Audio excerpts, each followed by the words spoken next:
like we're drinking White Claws I casually. mean, they're good, man. The mango White I Claws. fucking love them. Do But you I want don't to know that I want touch it? Huh? Take it. Yeah. Take it. Honestly, why not? I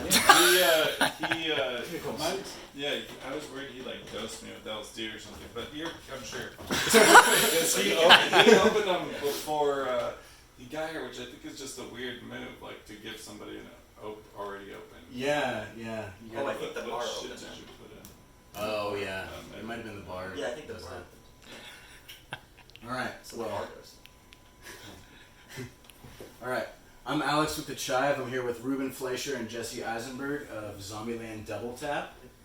And so the first Zombieland was kind of the breakthrough success for both of you a decade ago. And since then, you've gone on to do a lot with your careers. How does it feel to go back to the Zombieland universe where it all started? It was a dream come true. Like for me, well, actually, the making of the first movie was a dream come true. Getting to make a movie, and so the fact that people liked it and we were in a position to be able to make another movie was really exciting.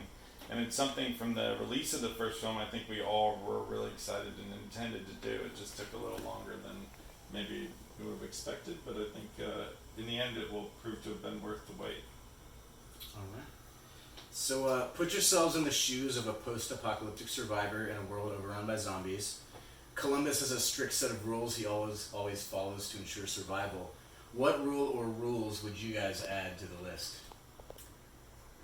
I wanted on set to improvise a rule, and so I called the writers, Rhett Reese and Paul Wernick, and they were in LA, and it was too early for them. They were sleeping, and so I Googled Zombieland rules out of curiosity, and I saw that somebody online had like filled in the missing rules, and I don't remember if I used them or not, but I remember thinking, oh, people have given this a lot more thought than I expected, and so this is all to say that I couldn't even think of half the rules that they would have come up with in the first place. Oh, and one other thing is that in this movie there are rules, but then there are also commandments, because I meet a doppelganger who doesn't have a list of rules, he has a list of commandments, which are even better than my rules. So if you don't even think there's enough rules, there is a surprise for you in the movie that I just ruined. Right. And in this zombie apocalypse, if you had to choose one movie on DVD to watch for the rest of your days, what would you choose to watch? Can it be a Blu-ray? Yeah, absolutely. VHS, whatever. Oh, really? I would watch Zombieland 1. That would be good. Get those residuals going. No, probably the movie that I've watched more than any other movie is Raiders of the Lost Ark. I just feel like it has, like, it's exactly what I love in movies. It's got, like, action, comedy, romance, suspense, Nazis. Like, you can't go wrong. And in the first Zombieland, Woody Harrelson's character is obsessed with finding Twinkies.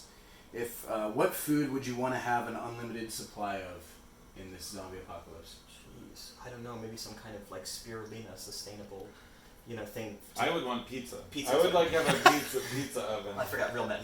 Sorry. Pizza. I'm a man Come too. on. No, if I lived in the post-apocalypse, I would figure out a way to make my own pizza pies. I don't know where I'm getting the cheese from, but that sauce and bread, I know exactly where that's coming from. I know my distributor for sauce and bread right now. I'm going to call him up after this interview. Hey guys, it might be an apocalypse. Can I have sauce and bread for life? Sure, but where are you getting that cheese from? I don't know. Alright, and in this post-apocalyptic world, you can choose one person to repopulate the planet with. Oh boy. Who would it be, and please think of the children? Jesse Eisenberg. Wait. I would choose you. Oh, thank you. Repopulate the planet with you. Oh, with me? Yeah. I thought you would choose me to Well, repopulate myself. Yeah. Two for one deal. By the way, your question is very strangely worded. Yeah. You say, please think of I somebody to think he's asking repopulate the who do children. you want Please to think of the sex with children. for the rest of the time. Yeah. I made that decision on my wedding night. Yeah, exactly. And who was it? Kate Moss. Okay, and in this post-apocalyptic world, if you're slowly, in your solitude, drifting into madness and begin hallucinating, who is the one person, living or dead, that you'd want to have a conversation with to kind of pull you back from the edge of madness? I love that having a imaginary conversation with someone living or dead is going to pull me back from that. That's a great suggestion. I'm going crazy, but Einstein, quick question. I think that if the goal of this intended conversation is to bring me back from my madness that Freud. yeah, he wouldn't be bad. I mean, then as a psychotherapist. Yeah. Yeah. I was going to say Yeah. Jesus, but yeah, that's good too. Or Jesus. Or Yeah. Jesus, yeah. But he has his own stuff going on. What would the conversation with Floyd look like? Me on a couch, him in a chair. Yeah. Yeah. Somebody's smoking a pipe. Yeah. Or a cigar. Was he the cigar guy? I don't remember. I can't Sometimes remember, the like, cigar is just a I cigar. haven't gone to so long because of insurance. Alright. What else you got? Jesse, you've said that you get pretty affected by negative criticism in the past. Let's flip this. So let's see how that feels now. So our readers have some questions. No, actually, I was gonna say, Actually, yeah. no, I'm gonna say let's flip the script. What criticism do you have for film journalism? Oh. No, none. I mean, none. No. Zero. No, it's great. It's like a wonderful arbiter of culture so that people know what they should watch. That's all great. It's just like actors get more criticism than film journalists. Yeah. Yeah, so it's just uncomfortable. And also, people don't criticize, like, journalists, like, physical appearance, like, the things that I don't like about myself, people on the computer also don't like about me. That's unnerving. Yeah, I feel that. And you're very open about your struggles with OCD, depression, anxiety. When you So we feel, have some comments. well, when you, But they're out of order. when you feel like your anxiety or depression like bubbling up, what do you tell yourself to kind of keep yourself grounded?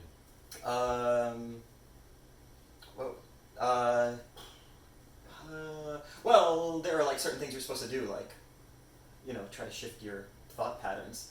Yeah, I'm trying to do that, but it doesn't always work.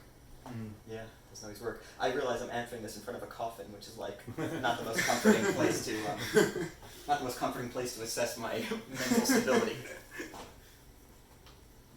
Well, and Ruben, you directed the first Venom with Tom Hardy, and you recently said that it's all building to an eventual crossover with Tom Holland's Spider-Man. I didn't actually say that. It's Really? funny that got quoted. I read that this You've morning. been telling me Yeah. that for weeks.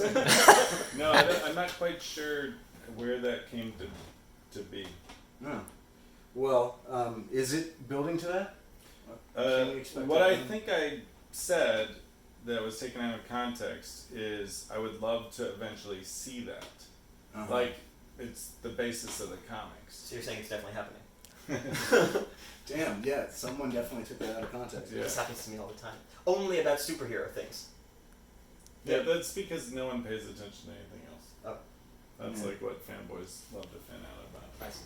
But in this, just totally hypothetical, if I Spider-Man... can't go down this road with you, my You friend. can't? Okay. Alright, fair enough. Can I? Yeah. Well, speaking of superheroes, you recently said you weren't sure if you'd be back as Lex Luthor. How do you feel about that? How do I feel about having said that? How do you feel about maybe... I feel confident I not said doing- that. Oh, how do you feel about not doing Okay, I Lex feel Luthor? unconfident about not doing it and confident that I said that. No, not no, I would love to. I mean, it's different than Ruben's thing. Like, so I can just say it. So, I would love to do it, but it's not up to me. Yeah.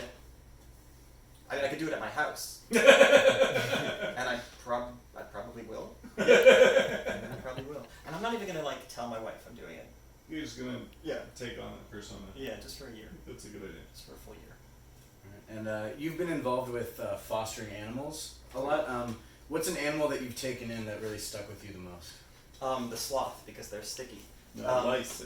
What is that? Lice. Lice. Oh, we can't take it back. Anyway, can I take it back and use this joke? No, sloth have like sticky hands, Right, so it was a right. great joke. Right's a strong word. Phenomenal joke. World class joke. We used to take in like little cats, and these two cats were so cute, and they Snowball, were. was that one of them? How do you remember that snow Yeah. leopard? Oh, snow leopard, How do you right? remember yeah. that? It just popped in my brain. I don't know. You took in a snow leopard? No, No, it, no, was, the it cat looked was- like a snow leopard, so they called it. What a great memory you have. But Yes. I really don't know where Yeah, that Shanti and Snow Leopard, and Shanti couldn't use her back legs, and Snow Leopard was kind of pissy. Oh. Did you get on like a little wheelchair so we could move around? Listen, Or no, just she dragged her back legs and Man. let's just say the paralysis extended to her sphincter. Oh man. Cool. Yep. So, and I'm not even gonna. Yeah, we don't need to Yeah. relive that memory. Yeah. Let's leave that one with you. Yeah. Okay. And what first drew you guys to Zombieland as a project way back in 2009?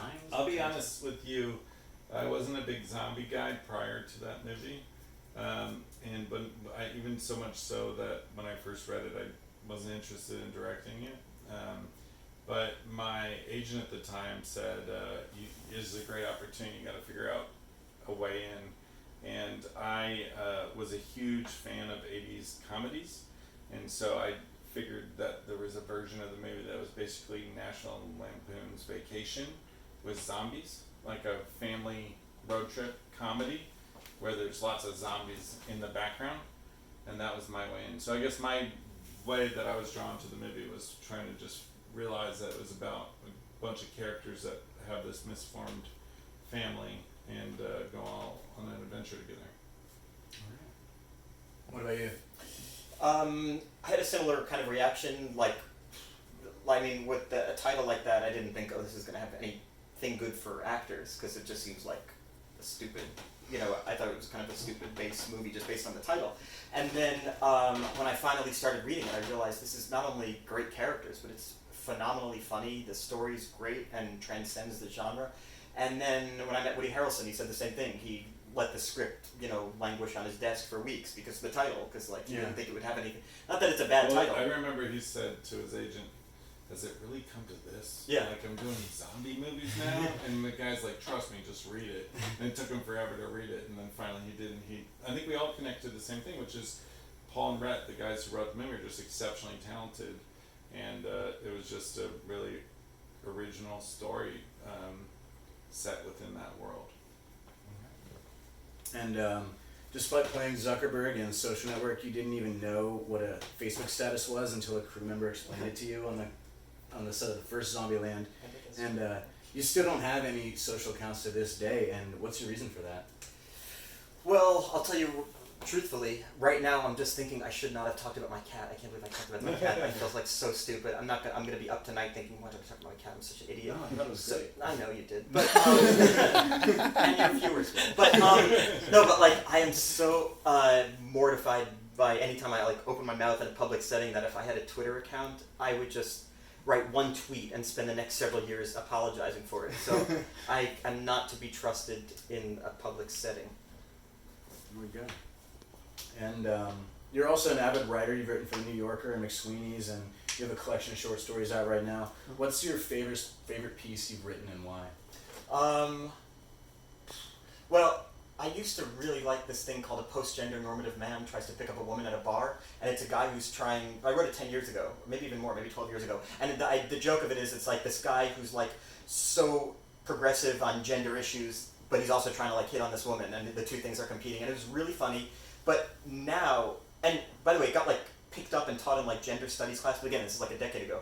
And now, I would not write that, just because it's an issue we're kind of talking about, so the humor kind of deflates a little bit, and also because we're talking about it with a different kind of sophistication and sensitivity that we were not talking about it a decade ago, when it was funny. Yeah, and so that was my favorite thing. I'm actually doing a reading of it on Saturday at Powerhouse Arena in New York, in Brooklyn, and but so what is the other funny thing? My always favorite thing is the last thing I wrote. So I wrote a book for Audible, and I'm doing a 6-hour reading of it next week. So that's my favorite thing because I just finished it. And you always hope your last favorite thing you have affection for, and the thing before that was nowhere near as good as how people typically think. What's this newest book about? Oh yeah, thanks. It's really complicated. It's all told through found audio. So and it's 3 sections. The first one is from a guy who has a child and can't connect to his baby, and his wife makes him go to a therapist, and the therapist says, record on your iPhone you talking about your feelings and send me the messages so that you can talk about your feelings. So we're hearing his messages to the therapist, and over the course of these 8 sessions, he has this revelation about himself. Then we cut 15 years in the future, and the second section is told from his 15-year-old son, 15 years in the future, and then the last section is told 30 years behind that in fall of 2002. and she's making tapes for her boyfriend, and that's the mom of it. This is a terrible synopsis. Anyway, go get the Audible book, and then it'll all be. Can you even go and get an Audible book? No, you don't have to go anywhere. Just get the Audible book from your seat, and then. It's a funny pull, but you mean like other filmmakers, I guess, like. Yeah, just who's influenced you the most? Who The person that I truly believe influenced me the most, and I think he's one of the most unheralded directors, is John Landis, who directed American Werewolf in London, which was like a great horror comedy that was a heavy influence on both Zombieland and Venom. But he also directed Animal House, Kentucky Fried Movie, Beverly Hills Cop, Trading Places, and I feel like Coming to America, I think he directed. Like some of and the Blues Brothers. So some of the greatest movies, I think I got most of those right. Some of the greatest comedies from the 80s. Blues Brothers has incredible action, which, one of the best car chases of all time.